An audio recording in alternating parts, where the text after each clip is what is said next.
Hello বন্ধুরা, কেমন আছো সবাই? আশা করি ভালো আছো। আমি তো খুব ভালো আছি। এতদিন ছিলাম না, কারণ প্রচণ্ড বৃষ্টি হচ্ছিল। আর এই যে বৃষ্টির দিনে ঘরের জিনিসপত্র সমস্ত কিছু ভিজে গেছে, স্যাঁতসেঁতে হয়ে গেছে। তাই জন্য আজকের এই রৌদ্র বেরিয়েছে দুদিন পরে, তাই আজকের এই জিনিসগুলো একটু রৌদ্রে দিতে আসলাম ছাদে। তা আমি জিনিসগুলো রৌদ্রে দিই আর তোমাদের সাথে গল্প করি। তা চলে আসো, অবশ্যই আসো।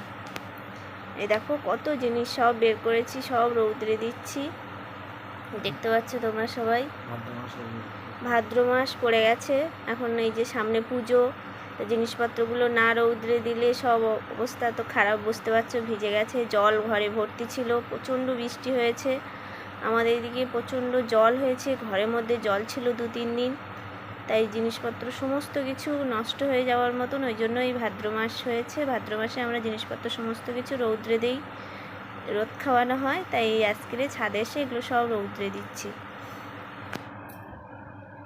সব জিনিস ছাদে নিয়ে গেছি আমি আর তোমার দাদাভাই, নিয়ে গিয়ে এই যে রৌদ্রে দিচ্ছি। আর পেছনের আকাশটা শুধু দেখো তোমরা, এত সুন্দর লাগছে, তাই তোমাদের সামনে না দেখিয়ে পারলাম না। এত সুন্দর দেখাচ্ছে দেখো, আমার তো খুব ভালো লাগছিল, ওই জন্য বললাম একটু দেখাই তোমাদেরকে।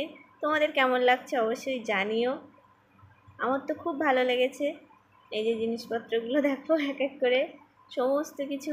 একটু দড়ি ছিল সেখানে, ওখানে টানিয়ে দিয়েছি কটা জিনিস, শাড়ি, আর নিচে মাদুর পাতা ছিল, সেই মাদুরের ওপরে দিয়েছি কিছু কিছু। কি করব, ছাদের দড়ি টানানোর জায়গা ছিল না, তা যেটুকু পেরেছি আপাতত ছাদের ওপর তুলে নিয়ে গেছি। 3 তলার ওপরে তোলা তো বড়ই মুশকিল, ওখান থেকে নিয়ে যাওয়া নিয়ে আসা। আবার এই যা রৌদ্র পড়েছে, প্রচণ্ড রৌদ্র পড়েছে, পা দেওয়ার মতো নামিয়েছি, প্রচণ্ড গরম হয়ে গেছে। তা যতটা পেরেছি আমি রৌদ্রে দিয়েছি, একা একা তুলেছি। ও তুলেছে, ও সঙ্গে ছিল। এই যে ঘরের মধ্যে নিয়ে চলে এসেছি সমস্ত কিছু ভাঁজ করে, তুলে এনে স্নান টান করে এবার যাব পুজো দিতে।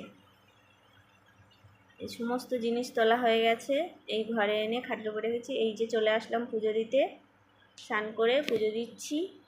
আজকে বৃহস্পতিবার ছিল, ওই জন্য ঠাকুরকে ফল মিষ্টি দিয়ে একটু পুজো দিচ্ছি। এই পর্যন্ত ছিল আমার ভিডিও। ভালো থেকো সবাই, অবশ্যই চ্যানেলটিকে সাবস্ক্রাইব করতে ভুলো না। টাটা।